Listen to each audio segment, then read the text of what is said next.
जिस शक्ति को आप इस्तेमाल कर रहे हैं उसको रीफिल कर लेते हैं। हाँ, मॉडर्न बीमारी एक और है जिसे हम टेंशन कहते हैं। टेंशन, मुझे टेंशन आ गया। पहले किसी को टेंशन नहीं आता,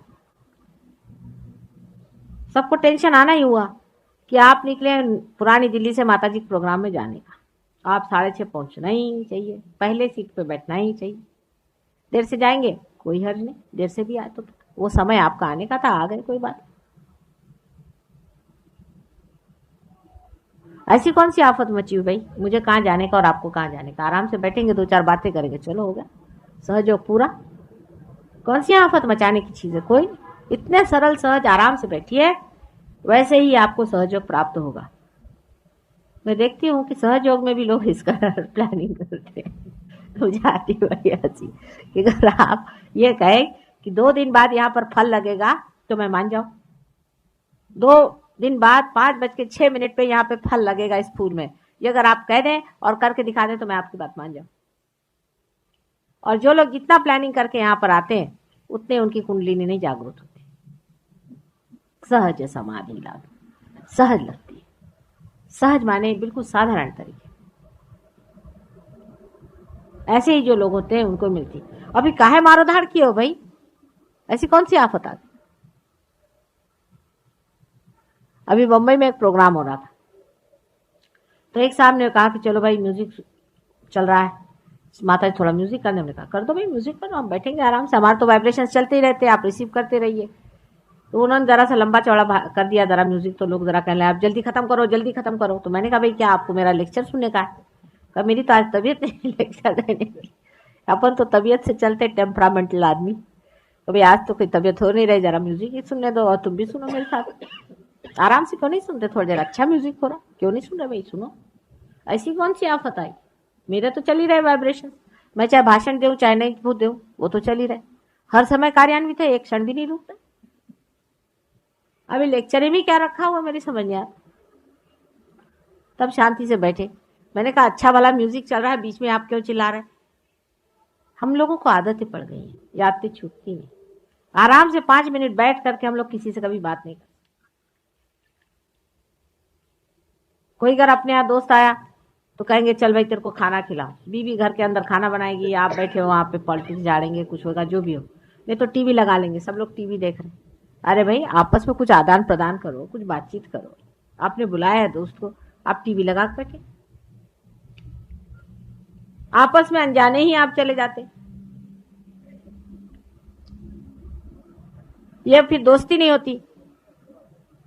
दोस्ती किसकी आजकल, कोई दोस्ती नहीं आजकल। दोस्ती तो तब आती जब आपस में कोई मजा उठाया जाए, दोस्ती उसे कहते हैं। आजकल दोस्ती का मतलब है फिर बिजनेस आ गया, नहीं तो ताश खेलो, ताश खेले बैठ गए, तब तक भी ठीक है, फिर रुपया लगाया, काम खत्म। दोस्ती अगर खत्म करनी तो ताश में आप रुपया लगाइए। जिसने कोई ताश में रुपया लगा दिया वो काम खत्म, ये बात होती। अब हमने ये कहा कि आप बैलेंस में रहिए। बैलेंस में रहने का तरीका ये, जरा से हल्के होइए, जरा भागा दौड़ी कम करिए, जरा बैठिए, जरा देखिए, मजा देखिए। सवेरे सूरज उठता है, आकाश में देखिए कितने सुंदर रंग आते हैं, यूं ही चला जाता है वो काम। शाम को सूरज डूबता है, इतने सुंदर रंग उठते हैं, वैसे ही चला जाता है। कितने ही फूल खिलते हैं, कितने ही बाहर आती है, कितने ही रंग बदलते हैं, ऐसा ही सारा शाम चला जाता है। कितने ही लोग मिलते हैं, सबसे मिलते हैं और बगैर मिले ही वो लोग चले जाते हैं, बिल्कुल अजनबी, कभी जाना ही नहीं। कोई मरता है तो चलो भाई उसके लिए फूल बेच दिए, हो गया काम खत्म। अब जहां सबसे ज्यादा रजोगुण हो गया वहां तो यह हालत है कि कोई मरता है, बाप भी मरता है तो पेपर में आ जाता है भाई मर गए, तो बाप पहले से पैसे दे जाते हैं, भाई मैं मर जाऊंगा तो मेरे एक सूट सिला देना नया, मेरे को पहना देना। और वहां लिखा जाता है कि फलानी तारीख को आप आके देख लीजिए उनकी बॉडी, वो दिखा देती कि भाई देखो इनको सूट सिला दिया, अब ये मर गए। और सब लोग आते हैं, उसमें एक एक फूल चढ़ा दिया, जो भी हो चले गए अपने घर को। ये वहां हालत है, कोई आदान प्रदान नहीं, कोई दोस्ती नहीं, कोई फ्रेंडशिप नहीं, कोई पहचान नहीं, कुछ नहीं, आए वैसे चले। नानी के घर आप जाइए, वहां पर तो नानी कहेगी कि पहले तू मेरे टेलीफोन के 2 पैसे दे, तब तू घर में पैर रख। तुमने उस दिन टेलीफोन किया था, उसके 2 पैसे नहीं देते, पहले वो 2 पैसे दे। सारी चीज यही हो गई। इस तरह के आर्टिफिशियल जीवन में भी इम्बैलेंस आ जाता है, क्योंकि आर्टिफिशियलिटी के साथ रहना पड़ता है। किसी के घर जाइए, साहब खाने पे बुलाते हैं 8 बजे के, अगर 8:30 बजे हो गए तो माँ चीखना शुरू कर दिया कि अपने घर खाने को नहीं मिलता है साहब। देर हो गई तो कौन आफत आ गए 8:30 आए चाहे 9 बजे आ गए, क्या हो, आओ बैठो आराम करो। पंक्चुअलिटी चाहिए। पंक्चुअलिटी काहे की नहीं चाहिए इतनी ज्यादा, जरूरत से ज्यादा करने की पंक्चुअलिटी जरूरत है। हाँ, पंक्चुअलिटी एक ही चीज में होनी चाहिए कि अपने अंदर जो परमात्मा का कॉल है उसकी और पंक्चुअलिटी होनी चाहिए। इस वक्त परमात्मा ने हमें याद किया है, फौरन ध्यान में चले जाओ। वाइब्रेशंस आ रहे हैं, फौरन ध्यान में चले जाओ। उस मामले में नहीं है पंक्चुअलिटी हमारे अंदर। इससे क्या होगा? पंक्चुअलिटी से हुआ क्या? जिन देशों ने बहुत पंक्चुअलिटी रखी उन्होंने क्या अचीव किया? यही सुसाइड। पंक्चुअलिटी से वो लोग सुसाइड करते, सुसाइड का भी टाइम लिखते हैं। हमारे यहाँ पंक्चुअलिटी पहले होती थी वो इस तरह से कि हम लोग पंचांग देख करके पंक्चुअलिटी बनाते थे। ये मुहूर्त अच्छा है, इस मुहूर्त पे ये कार्य करने से अच्छा हो, ठीक है। उसमें तो कुछ तो आपने कंसल्ट किया सुपीरियर पावर्स को, परमात्मा के कुछ लेन देन को कंसल्ट किया। लेकिन ये जो बिल्कुल ही हमारी दैनंदिन इस तरह की जो पंक्चुअलिटी और जिस तरह का हम लोगों का बिल्कुल यांत्रिक जीवन हो गया है, जीवन से आप लोग ऊब जाएंगे, परेशान हो जाएंगे, घबरा जाएंगे। वही सवेरे उठना, वही दाढ़ी बनाना, वही मुंह धोना, वही दफ्तर जाना, वही फिर वही घर पे आना, फिर वही बातें, फिर आप लोग घबरा जाएंगे। और घबराहट से फिर शुरू क्या होगा?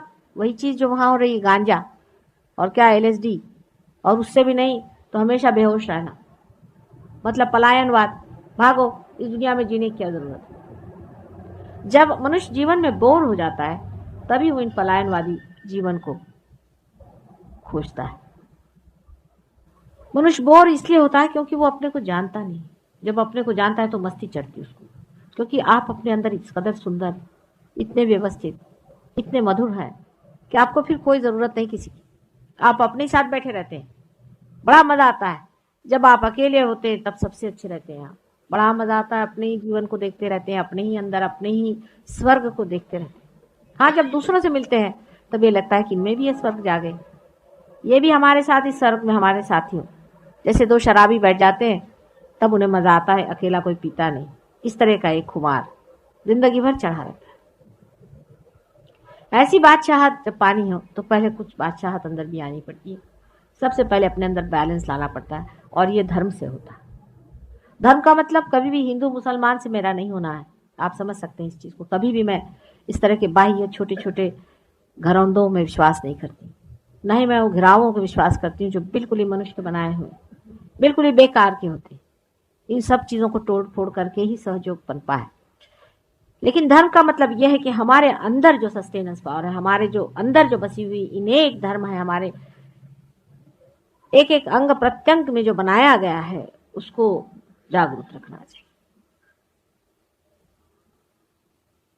इसके बारे में मैंने आपसे कल बताया था, अनेक धर्म है।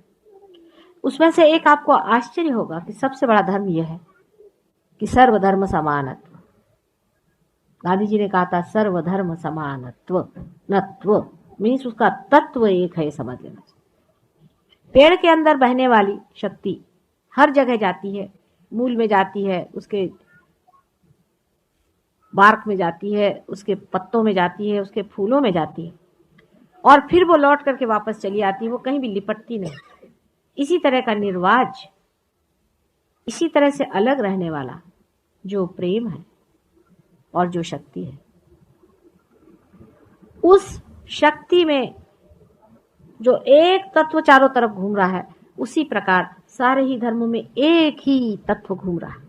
और वो सीधा साधा सरल तत्व एक ही है कि जब धर्म की स्थापना हमारे अंदर हो जाती है, जब हम किसी भी धर्म के तत्व से प्लावित हो जाते हैं, उस तत्व को जब हम अपने अंदर पूरी तरह से स्थापित कर लेते हैं, तभी हमारा इवोल्यूशन हो सकता है। जैसे कि हिंदू धर्म के लोगों को एक ही तत्व सीखना चाहिए, इस सब के अंदर एक ही आत्मा का वास है, और जाति पाति आदि चीजें ये जन्म से नहीं होती, ये कर्म से होती। यही तत्व हिंदू धर्म का है, और इसमें दूसरा कोई सा भी तत्व नहीं खोजना है। अगर इस तत्व को आपने पा लिया तो आप असली हिंदू हो गए, बाकी तो आप अहिंदू हैं।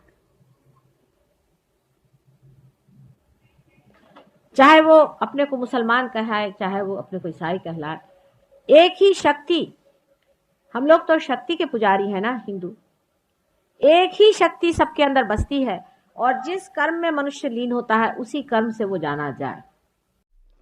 सभी सहजियों से विनती है, हमारे इस चैनल को सब्सक्राइब करके सहज को फैलाने में हमारी मदद करें। जय श्री माता जी।